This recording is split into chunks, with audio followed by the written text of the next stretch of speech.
ओम नमो भगवते वासुदेवाय। ओम अज्ञानतिमिरन्धस्य ज्ञानाञ्जनशलाकया चक्षुरुन्मिलितं येन तस्मै श्रीगुरवे नमः।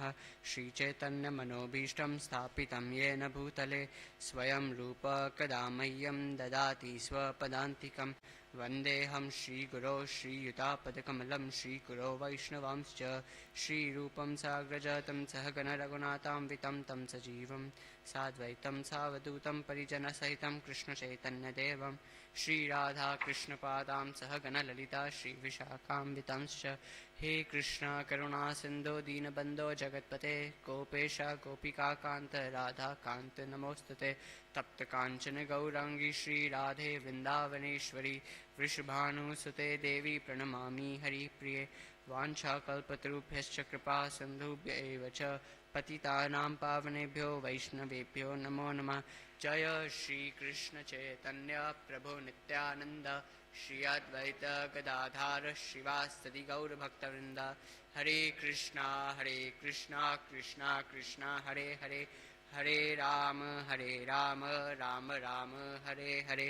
नारायणं नमस्कृत्यं नरं चैव नरोत्तमं देवी सरस्वतीं व्यासं तदोचयम् उदीरये। नष्टपरायेषु अभद्रेषु नित्यं भागवत सेवया भक्तिर्भवति नैष्ठिकी। So we'll be reading text 4 till 8. So I'll just read the translation for 4, 5 and 6 and 7, and we'll read the shloka for 8.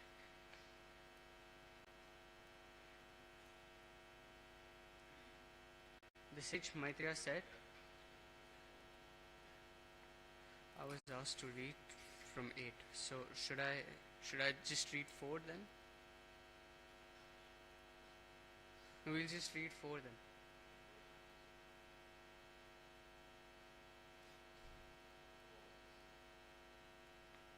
We've already done 4.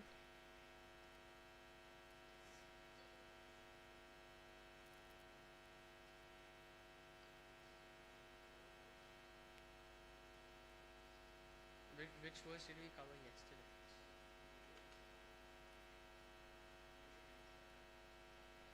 Okay. Maitreya uvacha पूर्वविश्वसृजं सत्रे समेत परमेश्वरस्य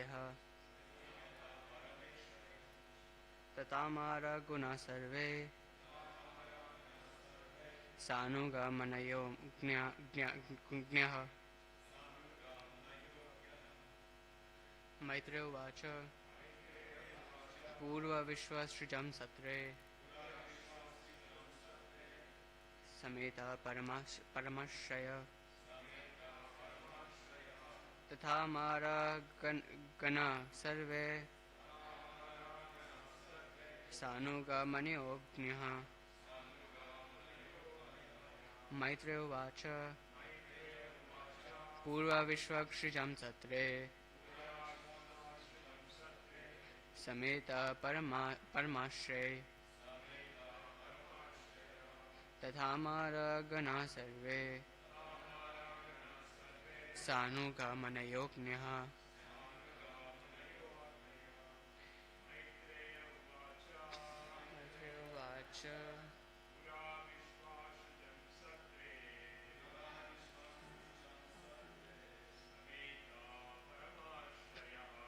समेता परमाश्रय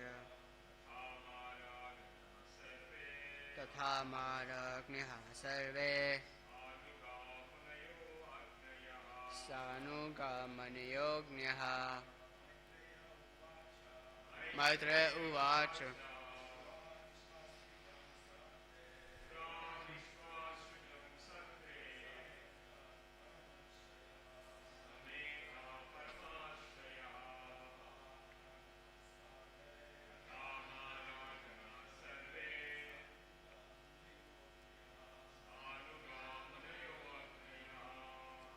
Anyone from Mataji's? Maitreya uvacha पूर्वा विश्वासिजं सत्रे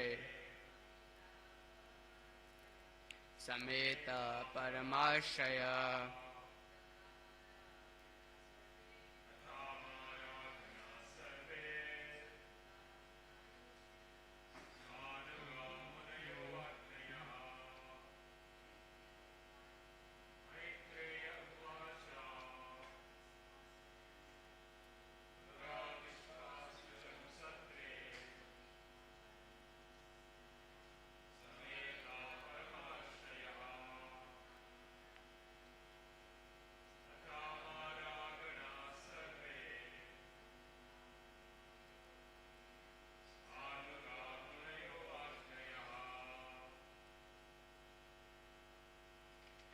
So should I just read the translation for 5, 6 and 7 since there's no purport in there?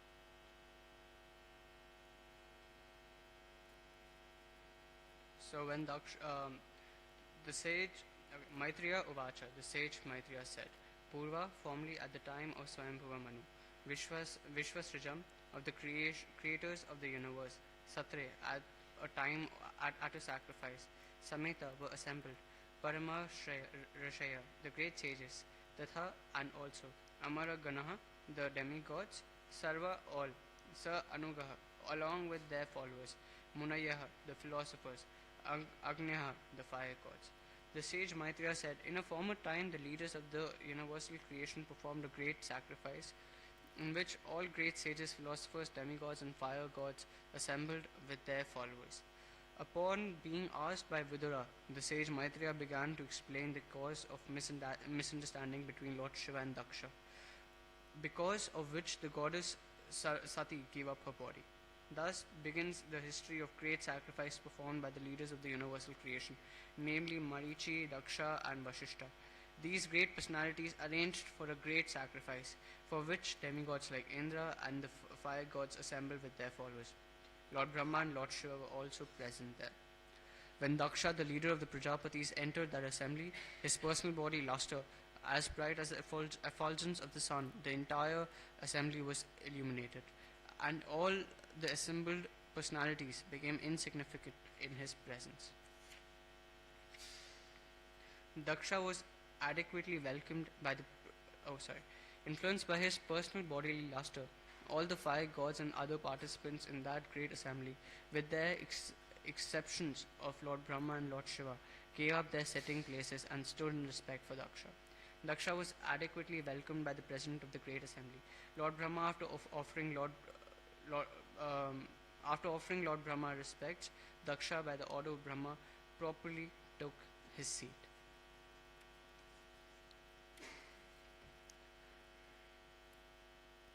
So I usually think and wonder sometimes that Ekadashi is the most auspicious day of the fortnight for all of you devotees. But for me personally, I prefer Dwadashi more than Ekadashi. Because you get to break your fast. So happy Dwadashi, everyone. And so we're discussing a very interesting history here.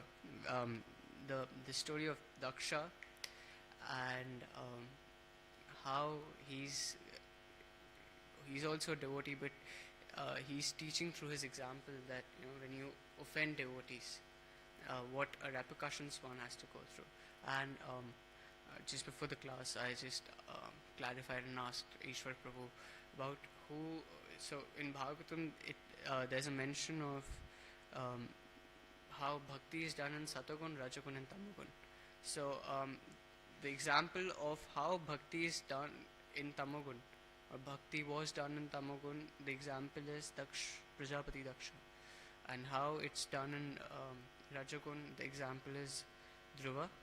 And how it's done in Sattvagun is Maharaj Prithu. So we see that the mode of ignorance has this tendency that it drowns us in the ocean of false ego. Janasya moho maham mameti. So we think that we are the most important people in this world, and without us nothing would actually run. So where we think that we are the most prominent beings in this entire creation. So it's like in the night when the fireflies glow, they think because of their glow and because of their restricted vision, they think that they're illuminating the whole world, and it's just because of their glow they're able to see things.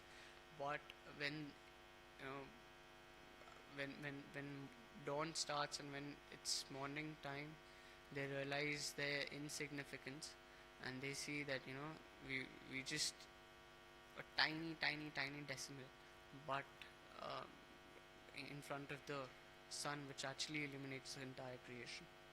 So just like that firefly, a person, actually we all have false ego in us. That's why we're in this material creation.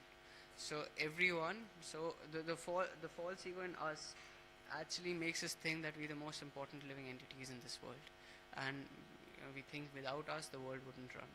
So something of this sort we see that in this history of Maharaj Prajapati Daksha.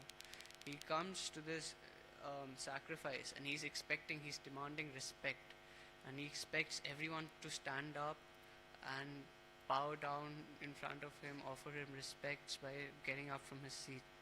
But he's not realizing that he's just a tiny decimal in the Lord's creation. He's just a servant.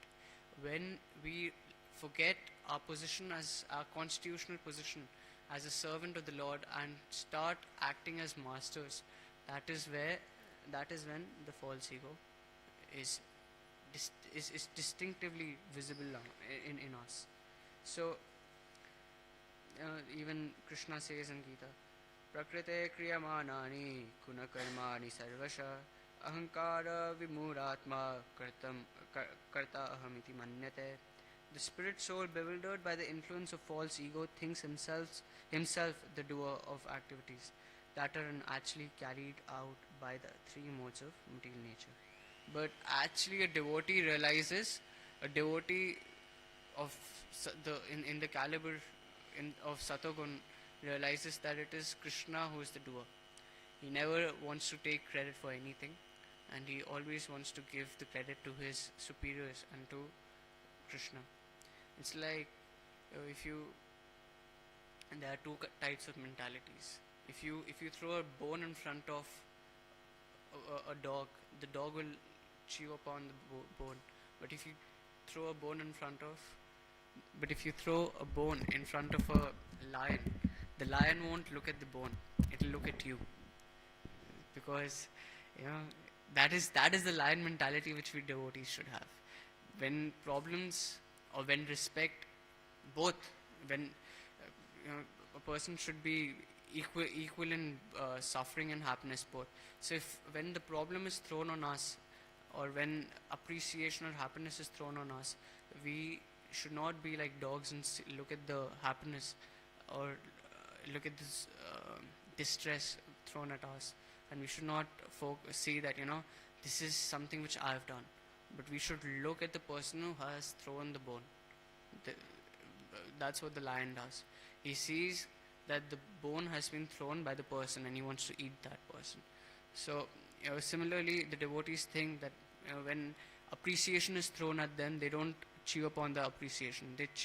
They look at the person who is the real thing to be eaten here, or to be in the case of bhakti, the real object of love, which is Krishna. So this is the mentality, a dog mentality and a lion's mentality. So so even Krishna in Bhagavad Gita, he also says that aham sarvasya prabho matta sarvam pravartate iti matva bhajante mam bhura bhava samanvita.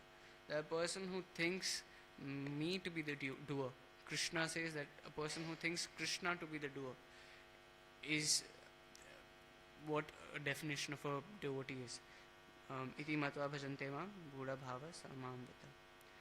And we see, if we think in that way, we won't get puffed up in situations where we are appreciated, and we won't get depressed when in situations where we are criticized. Obviously, we take constructive criticism and we use it to improve things in our personality, but we don't get dejected. So Daksha, we see that he is insulting Lord Shiva, and what what a great personality he has chosen to be envious of. Lord Shiva, the supreme Vaishnavana Yathashambhu, the most beautiful devotee of the Lord. There's um, this there's a Ashtakam written by Sri Chaitanya Mahaprabhu, Shivashtakam, where this verse comes: Shri Ram Govinda Mukunda Shore, Shri Krishna Narayana Vasudeva, Ityadi Namamrita Panamatta, Bringadipai Akila Dukkha Hante. So he's glorifying Lord Shiva, and he's saying that Lord Shiva is constantly maddened with the love of Krishna. He is constantly relishing and chanting the names of Krishna. Shri Rama Govinda Mukunda Shaure, Shri Krishna Narayana Vasudeva, Ityadi Namamrita Panamatta. So it's just like how a drunkard goes to the bar and is drunk and is just intoxicated. Lord Shiva is also intoxicated, but he's intoxicated in the holy names. So he's always chanting and remembering and singing about the glories of the Lord. And Ityadi Namamrita Pana Matta, he's intoxicated. Bringadi Pai Akila Dukkha Hantre. So, such a great devotee of the Lord, and he's also according to from the etiquette point of view, Lord Shiva is not supposed to stand, because we'll read in the chapters ahead that Daksha actually took offense because Lord Shiva did not stand up in honor of Daksha, because Lord Shiva's position is higher than Daksha, is way higher than Daksha. So although Daksha is the Prajapati, Lord Shiva is not supposed to anyway out of etiquette stand, but because Daksha he thinks that because Lord Shiva is my son-in-law, he's supposed to stand. But we have to realize that God might come down to your position, or God might accept service from you, but it is you should be grateful to the Lord that He is accepting service. If tomorrow if Pujari thinks, oh, I'm the person feeding the Lord, I'm the person offering bhoga to the Lord. If I wouldn't step in the altar and if I wouldn't ring the bell, the Lord won't have His meals. He's just stupid in his thinking. He's just that's not how it works. So it's actually the Lord's mercy on the Pujari that He has given him access. He has given him the privilege that he can enter the altar and offer bhoga to the Lord. So a devotee should think in this mood, and that's where Daksha failed. He thinks that Lord Shiva is my son-in-law, that's why he's supposed to bow down in front of me. That's not the case. So anyway, Lord Shiva, when Daksha came, and Lord Shiva is not egoistic. He wouldn't have mind standing up in his honor, but Lord Shiva was so intoxicated in his meditation about Krishna that he did not even realize who's coming and who's not. So and Lord Shiva did not later on, when Daksha starts insulting Lord Shiva does not retaliate. He teaches that what Brahma says in Srimad Bhagavatam, Tatte nukampam susumi shamano Bunjava evatma kritam vipakam Ridvad vapur vidhadam namaste Jivetayo mukti pade sayadaya bhak. He says, my dear Lord, one who earnestly waits for you to bestow your causeless mercy upon him, all the while patiently suffering the reactions of his past misdeeds and offering you respectful obeisances with his heart, words and body, is surely eligible for liberation, for it has become his rightful claim. So even when Lord Shiva was criticized, he did not retaliate, because he was just not concerned. He was just not on the same mental level as Daksha. He was still constantly busy remembering the Lord. So this is also a very important lesson devotees can understand, that even when a devotee is criticized, not that a devotee thinks a devotee is arrogant and he does not listen to anyone, but when a devotee is criticized out of envy, he does not retaliate. He does not fall on the same level as the as the other person, but he's always on the spiritual level. He's always thinking same. He's always looking at the with that lion mentality. He's always looking at that person who threw the bone and not the bone. So he's always, so here we see that Lord Shiva was, he did not retaliate, and he did not, he did not exemplified any um, agitation or any irritation. He was still um, in tranquility, and he was still remembering in his remembrance of the Lord. So we the glories of Lord Shiva. Some glories of Lord Shiva. Once, when how much he loves the Lord. So we know that Lord Shiva is always worshipping Sankarshana in Ilavrat Varsha, and he's also in remembrance of. He's always in constant remembrance of Lord Ram. So this story comes that when Lord Ram was when Lord Ram appeared, Lord Shiva wanted to take darshan of Ram Lila. He wanted to go and take darshan of Lord Ram, baby Ram. And this story is all the more relevant because very soon, I don't know if you're updated by the latest news, in Ayodhya, Lord Ram's temple is coming, is getting inaugurated very soon. So I think it's on 22nd January, and the entire nation is actually submerged in devotion towards Lord Ram, and they're very much, very eagerly anticipating the Pran Pratishtha ceremony and the inauguration of the grand temple in Ayodhya. This is actually very nice because Ayodhya, where Lord Ram actually took birth, where Lord Ram appeared, that the temple and everything, it's very nice. I think on 22nd January it'll be a very grand Diwali celebration, like in India. So when Lord Ram appeared, Lord Shiva wanted to take his darshan. So but there was so many people, and there was so much crowd in Ayodhya at that time that Lord Shiva thought, how will I get the darshans of the Lord? So he goes to Parvati. He tells Parvati Maya that Lord Ram, the Lord of my life has appeared, and I want to go and take his darshan. So Parvati said that I also want to go.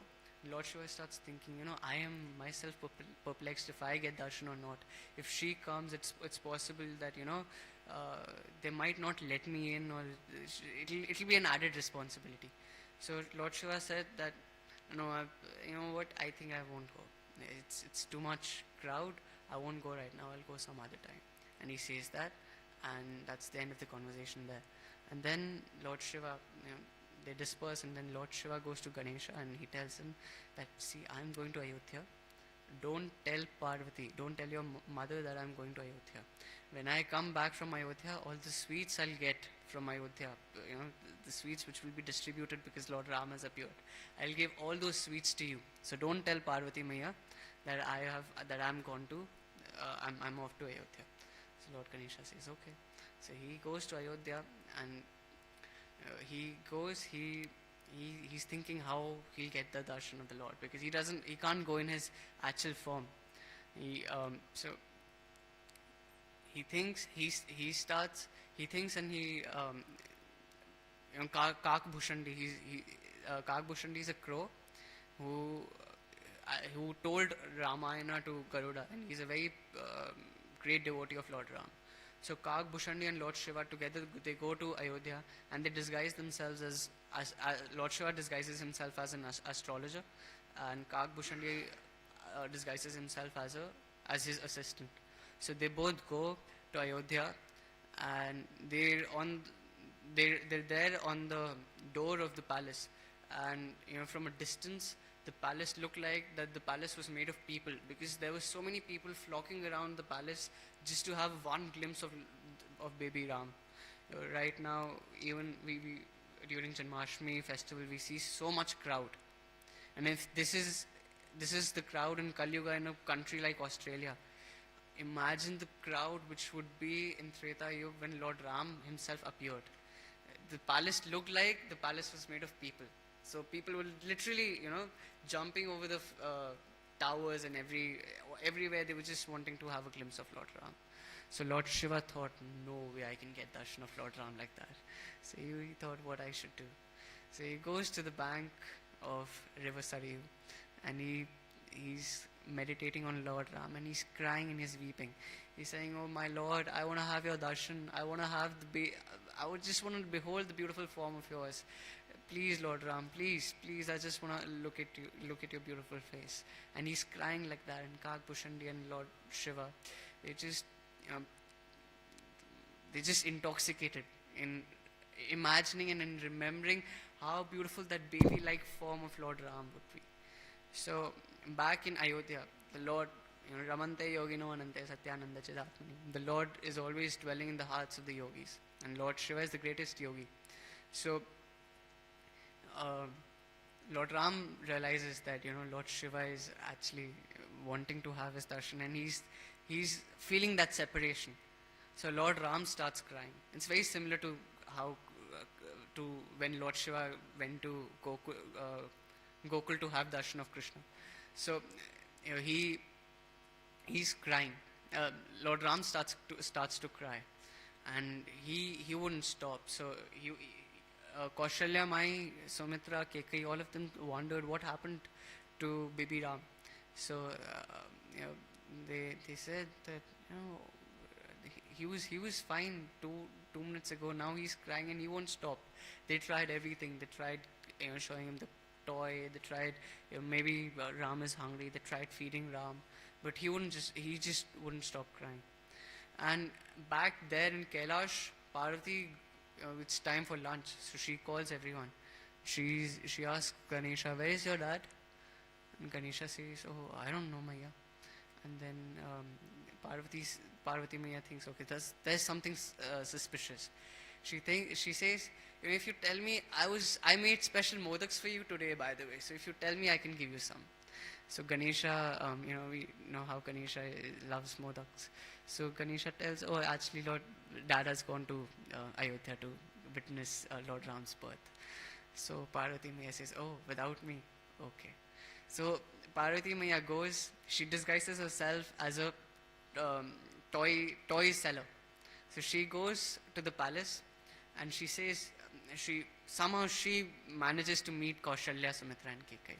And she tells them that, I'm actually a Brahmani, and this is my side business. I'm selling toys, and my toys are very special. Kids just love my toys.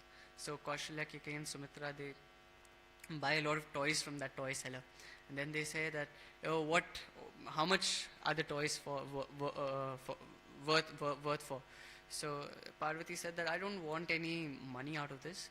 I just want to live in this palace for a few days, and I just want to behold the beautiful form of Ram. I just want to serve that Ram. I'm a very good nurse, by the way, so I can take care of your child very nicely. I know why the child is crying." So they say, "Oh, Ram is crying, and we don't know why he's crying." So Parvati, now as a toy seller, she goes and she says that, so many people came and took darshan of Ram, and so many people, came and saw your child. So it's possible that someone might have cast an evil eye on him, and that is why he's crying." So Kaushalya was very, agitated. She was like, "Oh, someone has casted evil eye on my child. What should I do?" And she said that, I know some brahmanas. Call some brahmanas. They are very expert. They are good at warding off the evil eye. So at that time, she says, "Oh, do you have any recommendations?" So she says, "Yeah, there's one Shankar Tripathi. I think he's on the banks of Sarayu. He's wanting to. I think he tried coming to the palace, but he couldn't come, and he's wanting to take the darshan of the Lord as well, of your child also. So maybe you can call him. He's a very expert pandit, and we're from the same village, so I know he's good at casting off, warding off the evil eye and all that."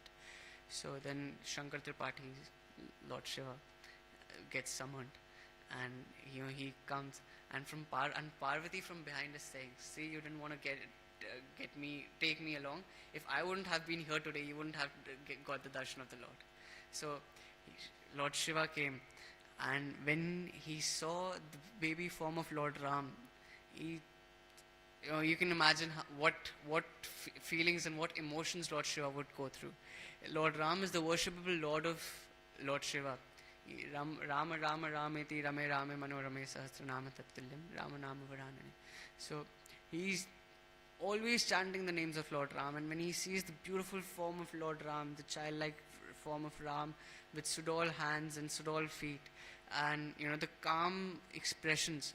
If you see Krishna, he has a tinge of naughtiness in his eyes, but Lord Ram has that tranquility. Ramante Yoginotnande Satyananda Chidatmi. So even Lord Krishna stands in a threefold bending form, but Lord Ram stands straight. Krishna's mukut, our pagdi, it's never straight. It's always, Krishna's pagdi is a bit still tilted, or you wouldn't see that the peacock feather would just be jutting out of his crown like that. It would always be slightly tilted. But Lord Ram is absolutely straight. His crown, all that majestic crown he wears, it's all straight. So that straightforwardness and that tranquility and that cuteness on Lord Ram's face, and Lord Shiva was just crying, weeping, and crying, seeing the beautiful form of Lord Ram. And the minute Lord Ram saw saw Lord Shiva, he stopped crying. And he said, "Oh, you're such a good astrologer. Just by looking at you, my Lala stopped crying. Do you know how to look at the hands? Are you good at palmistry?" So Lord Shiva, Shankar Tripathi said, yes, I know. Can I see the beautiful forms of my Lord, please? So he sees the beautiful hands of Lord Ram, and Kaushalya asks, will he be a good king? Or Lord Shiva says, he'll be the best king in the entire creation. The entire creation has ever seen. And will he love his parents? Will he be a good son? He'll be the best son the world has ever witnessed. And will he rule the kingdom? Or he'll rule the kingdom for 10,000 years. And what about his wife? What about his married life? He'll have the most beautiful wife. She'll be more beautiful than the Lakshmis in the Vaikuntha. She'll be so beautiful. So Kaushalya is so happy, and she says, can you come more often? I want to know more about Ram. So Lord Shankar Tripathi says, actually the lines on his hands haven't developed yet. So I think I should come more often. As he grows up, I'll come back and I'll see the hands, the lines on your Lala's hand, and I'll tell you. So this is the loving relationship Lord Shiva has. This is how much Lord Shiva loves the Lord. Even in Krishna Leela, we see that Lord Shiva waited for 5 days. When he went to all the demigods went to see the form of Lord Krishna, but Lord Shiva was not allowed because of his snakes and scorpions on his arms, and the moon, and the Gajacharm on his body. So that Aghori look of his, Yashoda Maya thought that my Lala will get scared, and then a similar thing happens that Krishna starts crying and no one knows why he's not stopping to cry.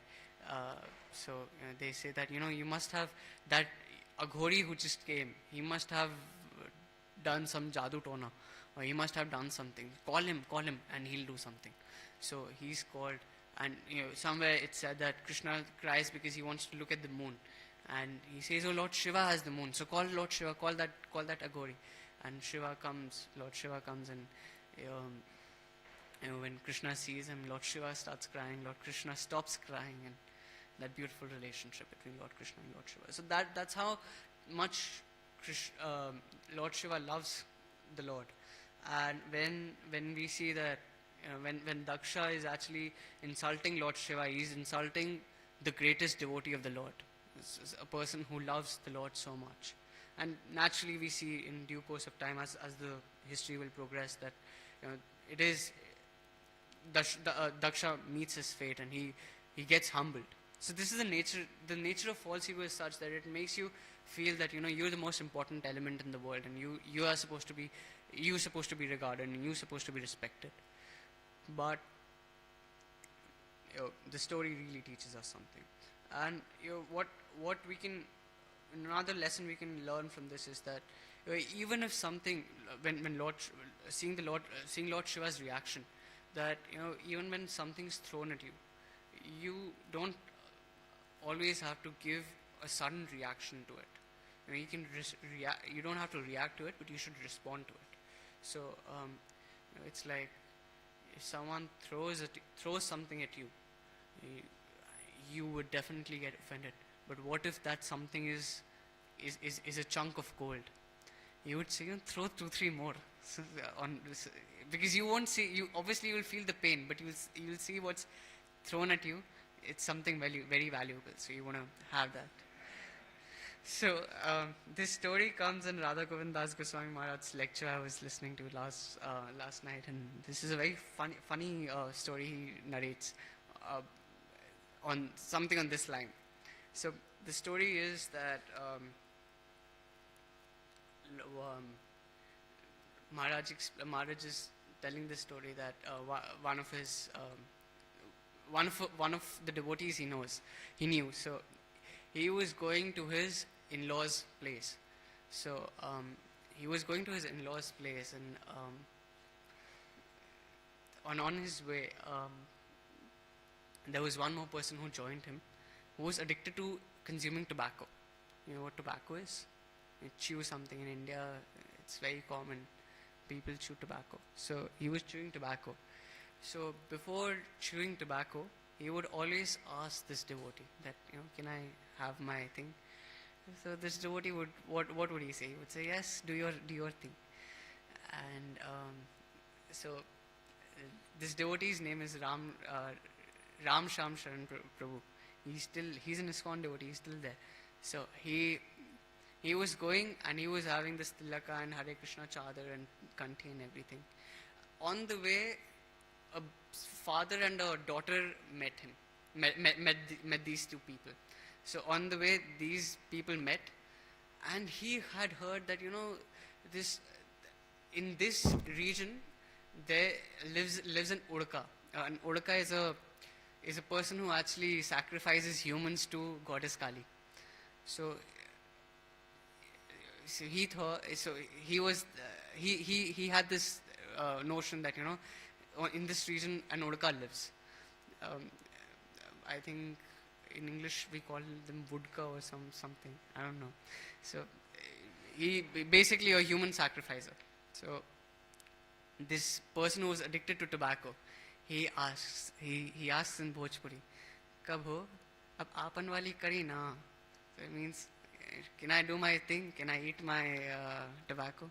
And this devotee says, "Yeah, go ahead." And then he says, "Oh, can I do my thing now?" In English, "Kab ho aapan wali kari na?" Can I do my thing? So this daughter and this man who was accompanying them, he thought maybe this person is actually that human sacrificer, that Udka. He's having a tilak and all that chadar and all that he's having around him. Maybe this person is that Udka. And he says, "Baap re baap." He runs away, and the daughter is also crying, and she runs behind her dad, and they go and it just so happened that the person was from the same village this devotee was from. So he goes and he creates a nuisance. He tells everyone that this Udaka is coming. This Udaka lives here. This Udaka is coming. Udaka is coming. So all the villagers, they come with their lathis and everything, all those things that when this human sacrificer comes, we just kill him. So when this devotee comes, he reaches that village. So all these people are marching with these dandas, and they're like, "This Udaka, we want to kill them. We want to kill him." And this whole fiasco is there, and one person actually hits this devotee with the latke, and some blood comes out. And then people realize, wait, this person is not an Udaka. This person is the son-in-law of the sarpanch. So he's not the person you guys are thinking. Pahun in Bhojpuri they say paun hai. So they were saying paun hai, paun hai. This is the son-in-law of that um, of the mukhiya of the village. So then the panchayat, the local court was there that this person, the son-in-law of the panchayat of the head of the village has been hit. So something needs to be done. So the person who hit, he was fined 2,000 rupees, and in local village at that time 2,000 rupees was a great amount. So when this devotee was narrating this incident to Maharaj, Maharaj asked him, how much did you get the dressing done for? So he said, I went to the local village, they did it for 25 rupees. So Maharaj said, okay, so 2,000 rupees you got as a jurmana. So he said, अरे ऐसा तो हम चाहत हमरा के रोज मारल बा 1,000 रुपया मिले. It means that I want to be hit like this every day. I get 1,000 rupees. So this is the story Maharaj is telling him that was telling that when obstacles are thrown at you, you might want to see what that is, because when devotees are when devotees they face challenges, they realize that it is actually the Supreme Lord's mercy on them. I deserve much worse than this, but it's the Lord's ultimate compassion on me that I deserve so much, but I'm just getting this much. Where a leg was supposed to be cut, just a finger has gone. So the devotee is always grateful to the Lord, and that's what we see in Lord Shiva's reciprocation, his response to Daksha's humiliation towards him. That he did not retaliate, but he just took it. Tatteno kambham susumikshamahan. He just he responded to it. He did not react to it. So this is, and lastly one more lesson we can learn is that we should not participate in the star wars between devotees. Sometimes we see that Bhrigu and Nandi, they start cursing one another forward and back, and but Lord Shiva did not indulge in this. So we see even in the devotee community, sometimes if there's conflict between two devotees, we should avoid taking stance, we should avoid taking sides, because we should avoid committing Vaishnava Aparadh. If there's a conflict between these two exalted devotees, these senior devotees, they'll deal with it. It's not necessary for us to actually participate and take sides, because that way we will commit offenses. So these are some lessons we learn from Lord Shiva's exemplary personality. His love towards Lord, his unflinching love towards Lord, and so much so that he does not even realize that he's not on that material plane to realize what's happening in front of him. But Lord Shiva is very responsible. It doesn't mean that he's, if he's intoxicated, he's not responsible.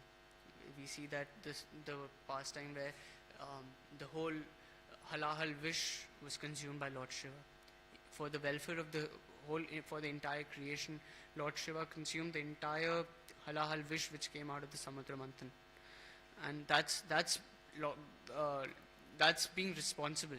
So devotee is also very responsible in his service. It's not that, okay, I'm intoxicated and I'm an avadut, so I'm not supposed to do any service. A devotee is always there, very forthcoming on when it comes to accepting services, and totally at the back when it comes to taking the credit for it, or when it comes to indulging into criticism, like we see in Lord Shiva's personality here. When Lord Krishna, when Putana's pastime happened, the acharyas explain a lot of reasons why Krishna closed his eyes when he looked at Putana. So one of the reasons were that when Krishna closed his eyes, he was remembering Lord Shiva, and he was saying, Lord Shivji, please come and manifest, because you're expert at drinking poison, and this Putana Balagatini, she has come to give me poison. So this is your stuff. So all the milk is for me, and the poison is your department. So take care of that. So that was one of the reasons why he closed his eyes. He was remembering Shiva. So we've discussed a lot here. It's almost time. We should finish. Any suggestions, comments? I'm always scared of your questions, bro. Let's go with Prabhuji's question. हाँ जी.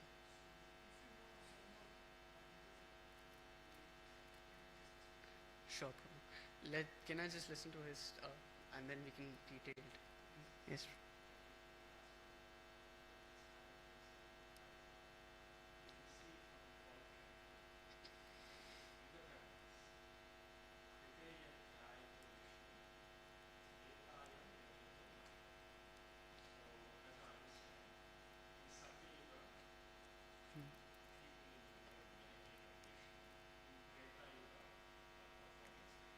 Mm-hmm. Mm-hmm.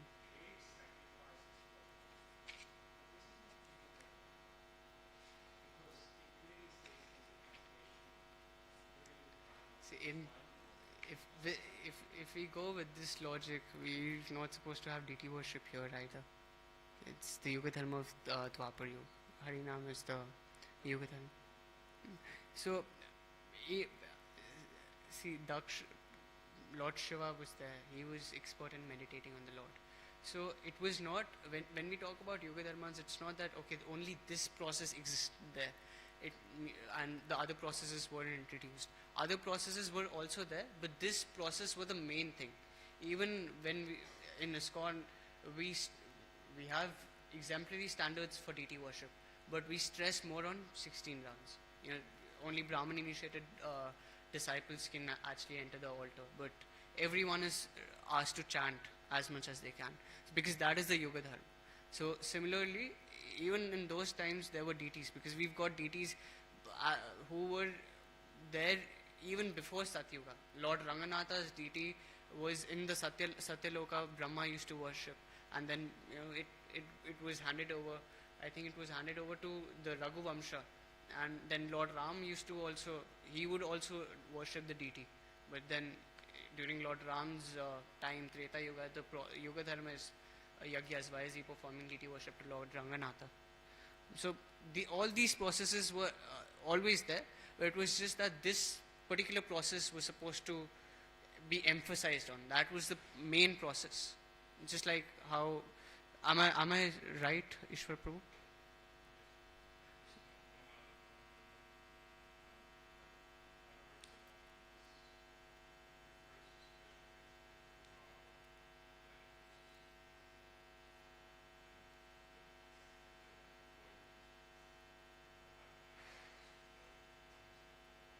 So there are no Yuga Dharmas in.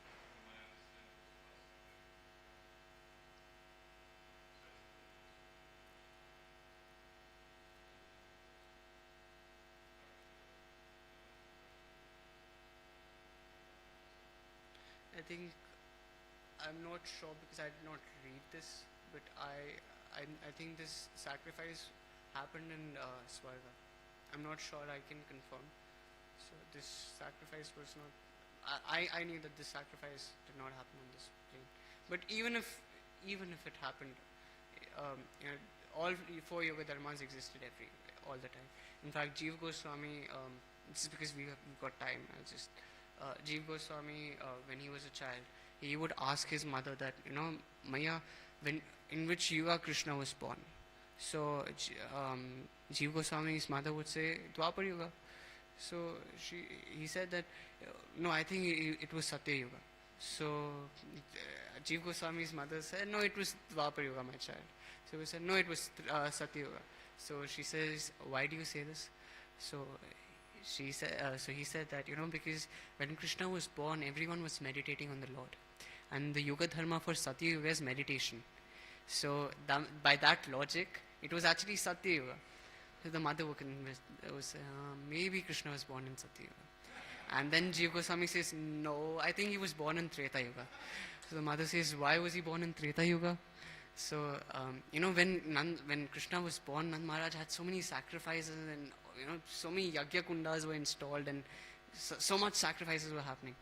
So the Yuga Dharma for Treta Yuga is sacrifices. So I think my mother, when Krishna was born in Treta Yuga, so she's maybe in some Manvantar Krishna must be born in Treta Yuga. He said, no, I think he was born in Dwapar Yuga only. You were right. So the mother asks, why do you think that? So she says that he says that Krishna was Yashoda Maya and all the gopis were doing Abhishek, the first ever bath of the Lord. So that's the deity worship, and deity worship is the yoga dharma for Dwapar Yuga. And then she says, okay, yes. And then Jiva Goswami says, no, he was born in Kali Yuga. So she says, okay, now what?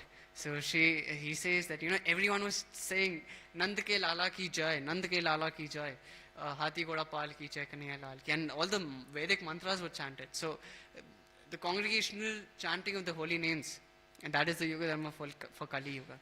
So then the mother was saying, now I am confused whether he was born in Satya Yuga, Treta Yuga, Dwapar Yuga or Kali Yuga. So Jiva Goswami says that actually when Krishna, the Supreme Personality of Godhead, appeared, all the four yugas manifested at one place, and all the four yugas welcomed the Lord on the material world. And so if even in Amrish Maharaj's pastime, I think there's a purport by Prabhupada where he says that if a person perfects even one limb of bhakti, he has hope to go to the spiritual world. So, does that answer the question? Thank you so much.